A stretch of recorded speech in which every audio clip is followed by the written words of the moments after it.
GM. What are custom metrics? GM. Haven't seen that. There's something to play around with and CoinAlyze. So, GM, 27th of January, Saturday. Nearly got it right there. And let's do daily levels. So my internet provider has just absolutely cucked me. So TradingView just keeps glitching. I'm going to do this on CoinAlyze. It's got everything we need anyway, so let's go in and look. First of all, we'll start with the daily. We'll just look at the charts. We'll put on some EMAs. And I'll do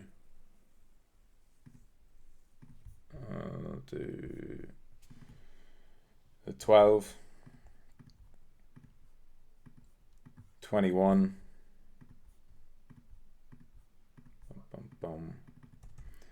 and the 50,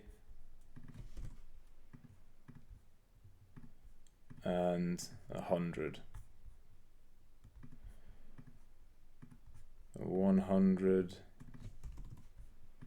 There we go. So BTC, after having a nice solid uptrend all the way through October, November, December, we had our ETF launch, an ETF sell-off, top to bottom. We went down 22%, roughly 21, 22%. Went down below the 100 EMA. All right, so the 50 EMA, the first time the 50 EMA got touched, we made a new high. I've talked about this in the past, how it's a very, very good system to test that. 50-day EMA producing a new high on the first touch in a strong trend. Second time we came down, we didn't get the desired reaction, which doesn't surprise, right? You hold it once, you don't have to hold it twice. It did hold, like it held the level, but it didn't produce any significant bounce. And then we moved lower, but we've held and deviated below and left a false breakout and trapped people below the 100 EMA. So that's holding, consolidated there, strong push up, and we've now pushed up into both some horizontal resistance around that 42.5 is really the level, which I haven't touched quite yet. That 42.5 level is a big level from over in 2022. And we're up into that area, that general area now, as well as being back into the 50 EMA, the 12-21 daily bands, and they're holding. Now, despite there being sort of band resistance here, I don't expect price to reverse. I think this is just the first leg. People love to sell the first dip, right? You actually finally get a move up, a little move back, people sell that dip, and you get another move. So maybe you get two, and that's it. Maybe you get a typical kind of three push rally. But I think we've got at least another push to come. And I wouldn't be getting too aggressive selling into the fucking small dip on a weekend. Right, as you can see, price well above the 40.8, 40,800 is a pivot that I've talked about for quite a while. So it's a pivot level here. And as long as price remains above that, I think everything is fine. Fine for continuation. And I would expect that if shorts have been coming back in, which you can see some signs of, we'll look at the data in a sec, I think the market should be able to consolidate here and push higher, right? And it's probably chop and go higher. And I think the ultimate target is probably these highs here. I think these are the stops that are going to get targeted. So as we rise up, we're into the 50. We've cleared the 50 EMA. We've cleared the 100, but we're now we cleared the 100 briefly, dipped below it, so we're kind of chopping around at the 100 EMA on the 4 hour. I think that's a good place for price to stop and consolidate and chop around before eventually having another push. If you see, the main thing that you want to look out for, and I'll take away all the bands now so it's a bit cleaner and clearer. The main thing you want to watch for is, because if you remember, my first target was here, 42. Right, that was target one for the trades. So I took some profit there yesterday on the long, BTC long. So that one's been hit. Now, if you're going to see weakness, it's not so much just price action, but also how does open interest develop along with that. And so we'll look at OI here. So we'll look at aggregated open interest. Oh, it's already on it. Look at funding rate. And you can look at the CVDs briefly, but I don't think there's much happening on them. Yeah, CVDs behaving pretty much as you'd expect. So OI and funding. These are a couple of your best signs. So funding rate is remaining below neutral. Neutral is 0.01, right? And so Bitcoin funding has been below neutral pretty much, especially since this last sell-off. It's kind of chopped around at it, slightly above it, slightly below it. No signs of, major perpetual future speculation or anything like that.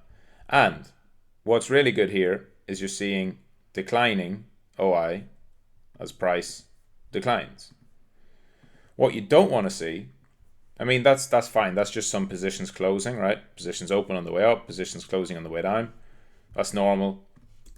But the thing you want to look out for is if price comes up like it has bounced here, open interest is still flat, which is pretty good.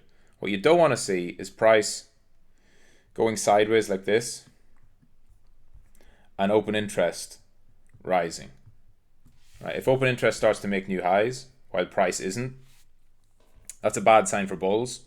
It means positions are opening, but price is not respecting it by going higher. So that hasn't happened yet, which gives me no major cause for concern right now. And I think that most of what you're going to see over the weekend is probably just going to be choppy. So that'll be the key word I'm looking at here, chop. Don't get too overly aggressive with any positioning at this weekend. If we look at the global, we'll look at liquidations, global liquidations, we have funding rate, and we'll look at funding rate global, and we'll look at open interest global as well. So OI global along with the global liquidations. There we go. So let me just fix them. Open interest for Bitcoin, funding rate for Bitcoin, liquidations for BTC, altcoin, OI, altcoin funding, and altcoin liquidations. So as we come down into the lows for Bitcoin and that choppy consolidation, we saw Bitcoin OI rising along with price, funding remaining neutral, and then liquidations. We had a nice spike of liquidations at the bottom, and we've had the beginning of some short liquidations on the way back up. I think there's probably more to come. Altcoin OI remained flat. Altcoin OI is ticking up, but it doesn't seem to be outstripping price or anything like that. It seems to be rising along with price. Altcoin funding rate has risen back up as well, but again, it's below neutral, so it's at 0.0085. And we had liquidations of alts at the lows. We haven't seen much in the way of short liquidations, which makes sense. I wouldn't imagine there's a huge amount of shorts have been building up. So the short squeeze on this is only really applicable to Bitcoin. You have to think about what are people actually doing.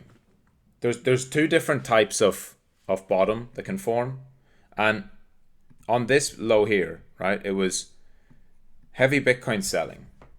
Right, this is like a combination of traders exiting their ETF positions, more selling, mostly spot selling, more selling, and then shorting. And there'll be shorting all the way along here on Bitcoin. You can always guarantee there's some shorting, but a lot of it's just spot selling, the GBTC selling, the futures unwinding from the ETF trade. But mostly the word of the day or the word of the week is de-risking. Everyone loves to tell you they're de-risking. I'm de-risking. Okay, great. Good job. You're de-risking in a bull market. So you're going to be made to buy back higher. That's how it works. It's not about, like, a lot of people de-risked at 40k. They're like, oh, I'm de-risking at 40k. It's going to go to 35. Okay, cool. But that doesn't mean it's going to go to 40, 35 like this. It's probably going to go like this, right? Because it's going to test their conviction. Remember, it's a bull market. Everyone's bullish. Everyone wants to be long Bitcoin, right? You de-risk at 40, and I've seen a lot of this. And the point I'm making is de-risking is different than shorting. A lot of people, even if they're bearish, they're not cycle bearish. A lot of people are saying, oh, look, we had a great run. We need to cool off. We need to go lower, but I'll be buying the dip. I'm going to buy 32. I'm going to buy 35. And so when they de-risk, they're taking profit on old bags. They're closing out long trades. They're stopping out at a loss on some longs, but they're not necessarily opening shorts, which is good to note and important to note, because the short squeeze doesn't have to be this massive fucking overwhelming thing. Like if we go to 46, 48, 50, 51, if we go up there, that's not a short squeeze. We're going for a new leg, right? Or we're showing real genuine demand for Bitcoin. The short squeeze, in my opinion, is what we've had. This is definitely a short squeeze so far. And I think we probably can go as far and attack those highs. Because like I said, now that we've had this move up, people will get short again, thinking, oh, this was just a trap, and we're going lower. But if it squeezes them higher, they're going to be suffering. But the main thing is the de-riskers, the people who de-risk down here, expecting 35. Do they have the patience to wait? Because we might go to 45 and then to 35, and they might get their entries. But the way it often goes is you de-risk at 40, it goes to 45, you're like, fuck. And you get back in, and then it goes to 35, and you're like, double fuck. Which is why you just shouldn't de-risk in a bull market. If you're high time frame bullish and you're holding spot bags, what the fuck are you de-risking for? So many people, they talk about their de-risking, they talk about I'm building this position. They're using all these fancy terms to try and make it seem like they're doing something complex. There's nothing fucking complex about it. People overcomplicate it. Most people lose money in a bull by over trading. Instead of just buying and holding and then taking trades with a small percentage of their portfolio to a system, right? They try and do things like de-risking. But de-risking is not in anybody's system. There's no system that you should have which tells you to de-risk your spot bags unless you've got 8 figures, 9 figures, 10 figures, and it's actually part of your systematic strategy. It doesn't make sense. Because even if you do have a massive portfolio, you should be long from much lower, right? You should be long from down here. You should have been buying spot here, buying spot here, buying spot here. So what are you de-risking for? Why would you de-risk? You either take profit, which means I am getting out of some of my position because I don't want to be in the position. But this whole de-risking is just this dumb fucking term that people use because they think it makes them sound smart. But all it is just showing it's really showing their lack of knowledge. And I mean, it's just like, even last year, stuff like de-risking or whatever throughout a bear market or when you're not in full bull, I mean, sure, that's fine, right? Whenever you're playing these moves and we haven't had the breakout, we haven't had the bull market kick off, all of that, sure, if you're trading short term, in and out, but that's not what we're in now. We're in a bull market and everyone knows it. At least they tell you to do, right?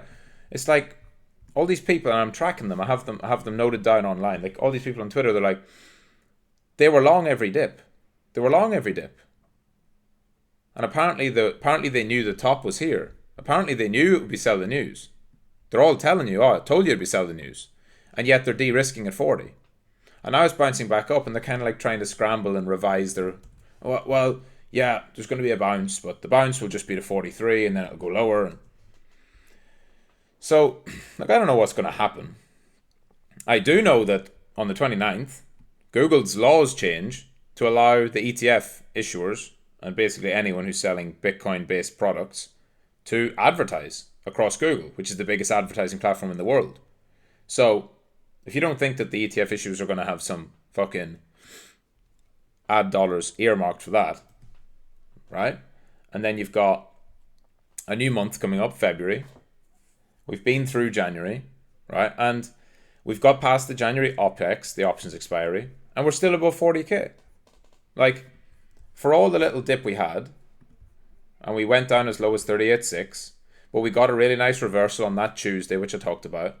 And so we've had a false breakout so far, false breakout at the lows, and we're back inside that range. And if you remember from my trading view drawing, the range is 40.8 for me. It's the two pivots. It's 40.8 to 48. That's like the two key levels I have.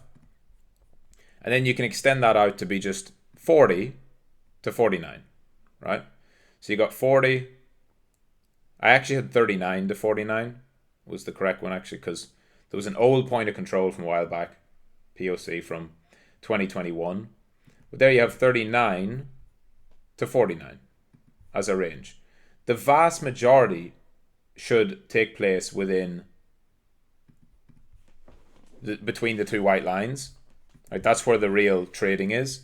And anything below it is like overextended. So anything below is oversold, anything above is overbought until proven otherwise. So, very simple range trading perspective. When you false break out below range low, you get back inside. You expect it to actually go to the other side of the range, all else being equal. That's just basic range trading. Doesn't mean it will happen, but that's a far higher likelihood now than going to 35. People calling for 35 now are ignoring the fact that Bitcoin is rejecting quite strongly the attempt to go to even 38. It doesn't even want to go to 38. It's bouncing back up. Oh no, it's just a trap.